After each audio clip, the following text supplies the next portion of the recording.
우리가 이제 방송 시작하기 전에 그 법사위 장면을 틀어드렸어요. 방송을 내보내. 그래서 많은 분들이 벌써 들어와 계세요. 그거 보고 그때 상황을 짤막하게 좀 정리를 해주시면 의원님 어떤 맥락에서 그런 발언이 나왔는지. 우리 권익위 국장이 제가 권익위원장 때 정말 아끼고 존경하던 네. 그런 직원이었습니다.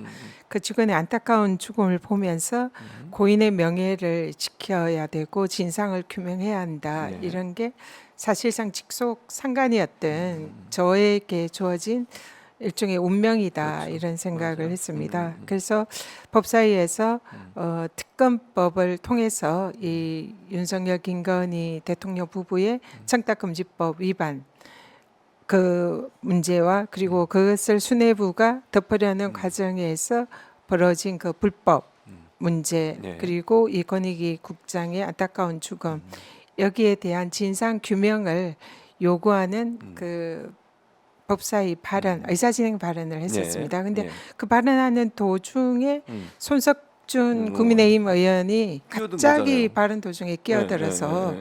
막 소리를 지르는 그러니까요. 겁니다. 근데 네. 사실은 그 의원들이 발언권을 얻어서 하는 발언에는 원칙적으로 끼어들면 안 돼요. 끼어들지 못하거든요. 네, 맞습니다. 근데 자꾸 제 발언을 그냥 끊으려는 거예요. 그러니까 제 발언에 뭐 김건희, 윤석열 이런 얘기가 부분이 나오니까. 나오니까 네. 그걸 이제 덮으려고 그러면서 이제 하는 얘기가 네. 제가 권익위 국장의 죽음에 죄가 있다.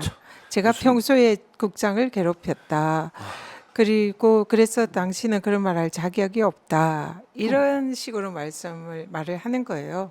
그래서 이 그 사실은 이제 그 이 죽음의 진상을 규명하고 거기에 네. 따른 그 대통령 부부의 청탁금지법 위반 사실을 덮으려는 권익위 수뇌부 이 관련된 죽음의 진상을 규명해 달라는 게 삽시간에 그분의 말에 의하면 맞아요. 제가 책임자로 무슨 말도 안 되는 소리예요. 그냥 완전히 덮어 씌우는 거죠. 그러니까 네. 저에 관해서 덮어 씌우는 것에 대한 분노보다 이 권익위 국장의 그렇죠. 고인의 죽음을 일종의 좀 희화화하고 거기에 대해서 정말 그 명예를 그 훼손하는 그런 발언이라는 생각이 들어 너무 화가 많이 나는 났습니다. 거죠. 그래서 이 사실 이 죽음의 책임은 결국은 윤석열 대통령 부부의 청탁금지법 위반가 네, 있다. 거기 그를 덮으려는 권익위 수뇌부와 갈등을 빚었던 그 강직한 국장 그 사이에 진상이 규명이 돼야 되는 건데 그렇죠. 그걸 이제 무작정 덮으려는 거잖아요. 그냥 네, 맞아요. 야당 쪽의 책임을 이제 덮어 씌우면서 그래서 그 본질을 좀 지적을 하고 싶었다는 그런 생각인데 네. 뭐 제가 그 과정에서 좀 격한 발언을 쓴 것은 좀 유감이지만 그러나 그 사건의 본질에 대해서 우리가 집중하자 그런 맞아요. 취지였습니다. 그러니까 이게 사실 그 발언이 나올 수밖에 없었던 배경으로 제가 이해하는 것은 말도 안 되는 주장을 송석준 의원이 하신 거잖아요. 전현 의원이 무슨 관계가 있다고 전현희 의원이 위원장일 때 그것 때문에 뭐 이 사람이 안타까운 선 무슨 관계가 전혀 없는 얘기예요. 그분이 예를 들면 뭐 지인이나 아니면 글에 남겼다고 하는 내용을 보면 이 김건희 여사 이 명품백 수수 의혹 때문에 여러 가지 고통을 많이 받으신 것 같고 고민이 많으셨던 것 같고 이걸 이렇게 무혐의 처리하는 것에 대한 부담감이 컸던 것 같고 그게 원인이잖아요. 그걸 얘기하고 있는데 끼어들어 가지고 그걸 말을 못하게 막으면서 도리어 질의하고 있는 전현희 의원한테 모든 걸 덮어 씌우려고 하니까 화가 나시는 거고 그 권익위 국장의 억울한 죽음에 대해서 그런 식으로 매도하는 것이 화가 나다 보니까 직접적 책임이 그 일과 연관돼 있다 그 일을 얘기를 하시다가 이제 격하게 화가 나셔서 이제 그런 말을 하신 거잖아요. 저는 다 이해가 되는데 왜 이러는지 모르겠어요. 일단 꼬리 자르기 그리고 국면 전환을 하려는 의도다 생각합니다. 그러니까 그걸 가지고 이제 저를 매도하고 덮어 씌우면 그 본질에는 집중을 안 하게 되잖아요. 네, 그렇죠. 그러니까 이제 격가지에 집중을 해서 메신저를 공격해서 본질을 가리고 흐리고 그러니까 이제 저를 마녀 사냥함으로써 얻을 수 있는 그런 이익들이 있는 거죠. 그래서 그런 지금 프레임에 제가 걸려 있는 것 같습니다. 그리고 보니까 뭐 이 MB 대통령실도 전현희 의원의 그 발언에 대해서 비판 성명을 냈더라고요. 이게 참.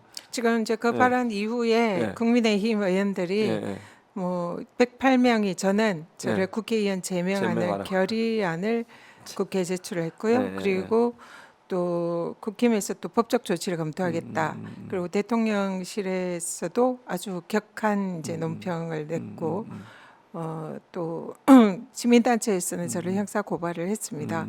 근데 뭐 그런 부분에 대해서는 뭐 저는 두렵지 않습니다. 근데 다만 제가 두려운 것은 이렇게 해서 이 사안을 덮으려는 거죠. 그리고 본질을 전환시키고 김건희 윤석열 대통령 부부랑 권익위 수뇌부에 가야 할 이 사건의 본질, 진상 규명 이런 부분은 온데간데 없어지고 이제 그 메신저 공격만 남는 이런 상황에 대해서는 우려를 표명을 합니다. 그래서 그거에 대해서는 제가 하여튼 반드시 이 본질이 덮이지 않도록 함께 끝까지 싸우겠다라는 말씀드립니다. 그러니까 본질은 아까도 이제 의원님이 설명해 주셨지만 법사위 회의장에서 전현희 의원 질의하는 과정에 송석주 의원이 끼어들은 과정에 책임을 마치 전현희 의원이 있는 것처럼 몰아가는 것에 대해서 화가 났고 격분해서 발언을 한 것이고 실제적으로 이 국장의 억울한 죽음은 김건희 여사의 명품백 수수 의혹 관련된 권익위에서의 논의 과정에서 있었던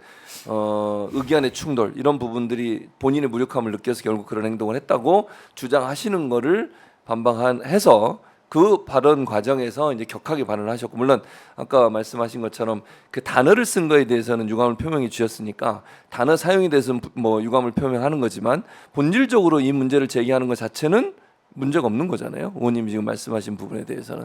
네, 오히려 네. 이 사건을 이제 옳다고 나고 덮으려는 이런 용산과 국민의 힘이 사실은 이제 근본적으로 반성을 하고 국민들에게 사과해야 된다 생각합니다. 왜냐하면 김건희 여사가 그 법에 어긋나는 네. 명품백을 국민들의 눈에서는 그건 어떻게 보면 뇌물로 보이는 그렇게 보일 겁니다. 수 있죠. 그런 국민들에게. 있을 수 없는 그런 사실 범죄 행위를 네. 했음에도 불구하고 그래서 권익위 수뇌부가 사실은 덮어준 거잖아요.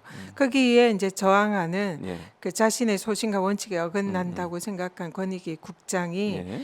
권익위 국장이 이제 얘기를 들어보니 예. 그 용산에 가서 직접 그 조사를 하려고 했답니다. 예. 조사를 하려고 아, 타진을 본인이? 했는데 예. 용산에서 그걸 거부를 한 거예요. 어.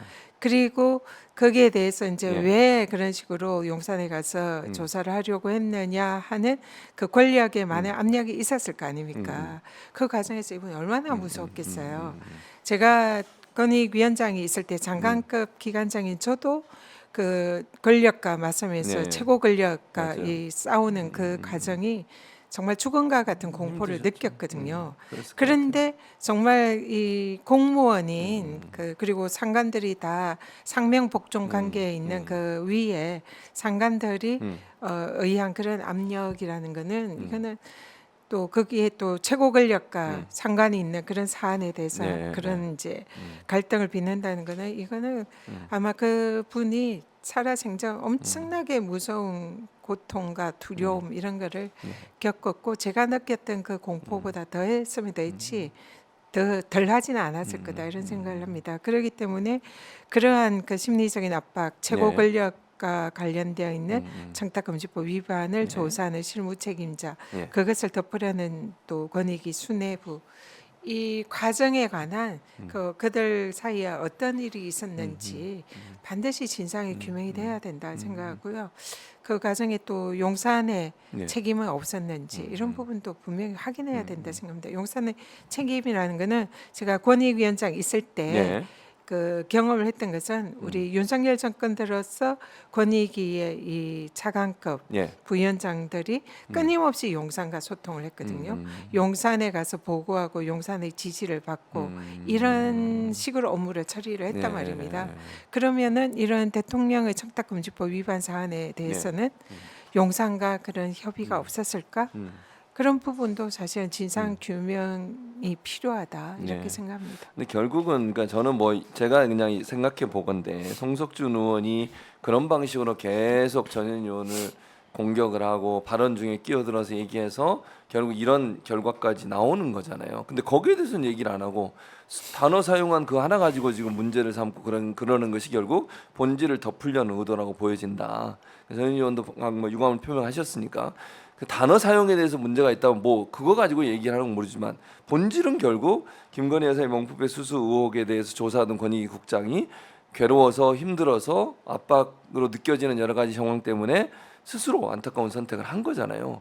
그 본질을 좀 드러내시려고 하다 보니까 더 과격하게 표현할 수밖에 없는 그런 구도로 간 거잖아요, 결국은. 근데 거기에 대해서 이렇게 무슨 뭐 대통령실까지 나서 가지고 이런 표현을 쓰는 것이 과연 타당한지는 좀 논란이 있을 거라고 생각합니다.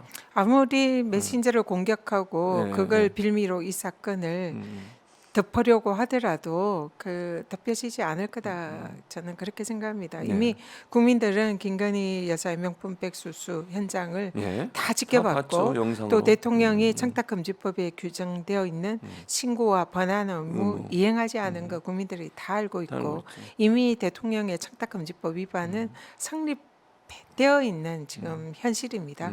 근데 이걸 그냥 덮으려고 거기에 대해서 이제 네. 사실은 수긍하지 못했던 강직한 원칙주의자인 우리 권익위 국장이 결국 안타까운 죽음을 맞이했고요. 거기에 대해서 예. 정권이 아무리 우리 책임이 없고 그냥 그러면 왜 이 권익위 국장이 왜 사망을 그러니까 그럴 했는지 이유가 없잖아요. 이 진상이 밝혀져야 되잖아요. 만약에 그게 아니라고 부인을 한다면 그러면 그 진상을 규명해 달라는 제 말이 틀린 게 틀린 게 아니잖아요. 아니죠. 그럼 진상을 규명을 해서 그렇죠. 용산이나 국힘에서 아무런 잘못이 없다라고 입증을 하면 되는 거잖아요. 그런데 거기에 대해서 이제 그것을 아예 틀어막고 네. 우리 국장이 그 과정에서 또 사실은 숨졌는데 네. 그것마저 지금은 이제 틀어막고 전현희가 잘못했다, 야권이 잘못했다 이렇게 프레임 전환한다고 그러니까요. 해서 그게 과연 절대로 가능하지 않을 거다 가능하지 생각합니다. 않을까요? 그러니까요. 네. 그래서 전현 의원이 저는 그러니까 많은 분들이 생각할 전현 의원의 그 말이 물론 단어를 제외하고 제가 말씀을 드려볼게요. 그 말이 틀리다고 생각하지 않을 거라고 생각합니다. 그러니까 여러 인과관계나 내용들을 보면 연관성이 있을 가능성이 높잖아요. 그러니까 뭐 그 사건의 전체 내용을 보면 김건희 여사의 명품백 수수 의혹에 대한 권익위 처리 과정에서의 논란이 결국은 한 전도 유망한 공무원의 안타까운 선택을 불러온 거, 이 연관성을 부인할 수는 없다고 저는 봅니다. 근데 그걸 마치 그 단어 하나 가지고 문제를 삼아 가지고 계속 공격을 해대면서 그 사건의 전모를 일정 부분 덮으려고 하는 게 아닌가 이런 의심을 하고 계신 거죠, 지금 전 의원도. 어쨌든 이 문제는 그 우리 국민들이 인과 판단을- 사망에 대한 인과관계에 대한 책임 예. 이것이 진상이 규명이 돼야 그렇죠. 된다는 예, 거고요. 맞아요. 그러한 부분이 추정이 된다는 그런 취지인 거죠. 예, 알겠습니다. 어쨌든 뭐 제명 추진한다는데 민주당도 송석준 의원 제명 추진한다고 들었는데요, 저는. 네, 뭐 가짜 그렇게 쪽이다. 예. 네, 발표를 했었습니다. 실질적으로 뭐 제명 추진하려면 3분의 2의 동의가 있어야 되기 때문에 그건 뭐 이루어질 가능성이 낮다고 보고요. 정치적인 어떤 레토릭이 아닌가 그런 생각도 듭니다. 물론 실행은 할 수 있겠죠. 그러나 실제 그것이 되기는 좀 어려운 상황이 되는 말씀을 드리고 그 다음에 이제 언론 보도에 따르면 김건희 여사 명품백 사건 무혐의를 주도한 사람이 정승윤 권익위 부위원장인 것으로 의심을 받고 있는 상황입니다. 최근에 이제 사의를 표명했던데 문제는 이게 사의를 표명하면 이거 받아줘 버리고 딴 데로 가버릴까 봐 그런데 원래 이런 문제가 있으면 사의를 표명하더라도 사표를 받으면 안 되는 거 아닙니까? 네, 일단은 제가 그때 빈소를 방문했을 때 예. 자신의 잘못이 없다고 거기서 극구, 만나셨죠? 예, 본인이? 부인하고 예, 예. 뭐 오히려 약간의 잘못이 있다는 식으로 그렇게 말씀을 하셨던 분이거든요. 예. 그렇기 때문에 그 사의를 표명을 하는 것도 이상하고 예. 그리고 이건 일종의 꼬리 자르기가 아닌가 그 윗선으로 그 예. 죽음에 대한 책임이 올라가는 것을 본인이 그걸 이제 자르려는 게 아닌가 그런 생각이 듭니다. 그래서 사의 표명을 했다 하더라도 그 사의 표명을 받아들이서는 안 되고요. 네. 만약에 해야 되면 파면 조치를 하고 그렇게 순순히 그렇게 이제 사퇴하게 해서는 안 된다. 그리고 반드시 진상 규명을 위한 법의 심판대에 서야 된다. 그렇게 생각합니다. 그렇게 반드시 돼야 되겠습니다. 그리고 전현희 의원이 지금 정확히 특검법 이름을 명칭을 읽어보면 대표 발의한 법안인데요. 디올백 수수 청탁금지법 위반 관련 권익위 김건희 윤석열 부패 커넥션 진상규명 특검법을 발의를 하셨어요. 최고위원회 만약 들어가 지도부의 일원이 되신다면 이거 적극적으로 추진하실 거죠? 네, 지금 법사위 이제 소관법이라 네. 법사위에서도 적극적으로 추진할 것이고요. 지금 법사위에 김건희 종합특검법이 지금 계류 중에 있습니다. 그렇습니다. 그래서 그걸 다 포함해서 법사위에서 종합적인 수정안으로 이렇게 통과시키는 걸 지금 논의 중에 있고요.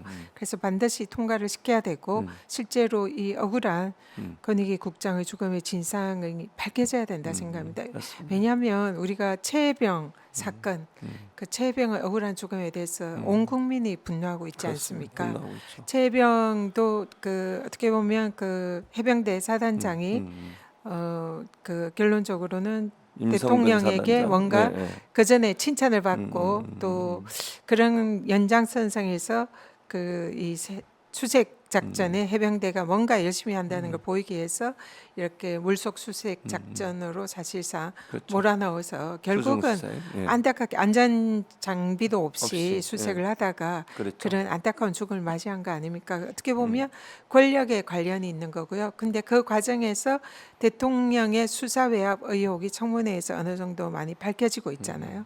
그러니까 이거는 용산이 관련되어 있는 또 권력 비리라는 것이 지금 이제 온 국민이 의혹을 제기하고 있는 그런 네. 상황입니다. 네. 근데 이 김 국장 사안도 어떻게 보면 굉장히 비슷합니다. 그렇죠. 예, 권력과 관련되어 있는 억울한 강직한 공직자의 죽음. 이걸 왜 야당한테 갖다 댑니까? 그러니까요. 그 말이 안 돼. 그리고 이게 왜 그 제가 1년 전에 예, 그 그만둔. 퇴직을 했고 예. 그리고 그걸- 그 국장하고도 뭐 예. 연락도 하지 않았던 왜 제가 그 국장의 죽음에 제가 있습니까? 네. 그러니까 이렇게 그건 말이 안 얼토당토 않는 누명을 씌우면서 네. 국면을 전환을 하고 덮어씌우기를 하려는 네. 국힘과 용산이 아무래도 그 내의 구조나 발상 자체가 이해가 안 됩니다. 근데 그게 저한테 파상적인 공격을 하니까 먹혀 들어가는 것 같아요. 그리고 이제 잘 네. 모르시는 분들은 언론이 그렇게 보도를 하니까 아 그런가 이렇게 지금 생각을 하는 분들이 있는데 이게 마치 말이 아까 안 말씀드린 제가 이 과정에서 많이 입었던 그 마타도랑 사실 다를 바가 없다 이런 그러니까. 생각이 드는 거예요. 그래서 하지만 제가 오뚜기지 않습니까? 맞습니다. 절대로 오뚜기. 죽지 않고 쓰러지지 다시. 않고 이 온갖 내후 해안을 반드시 이겨내고 진실을 밝혀내겠습니다.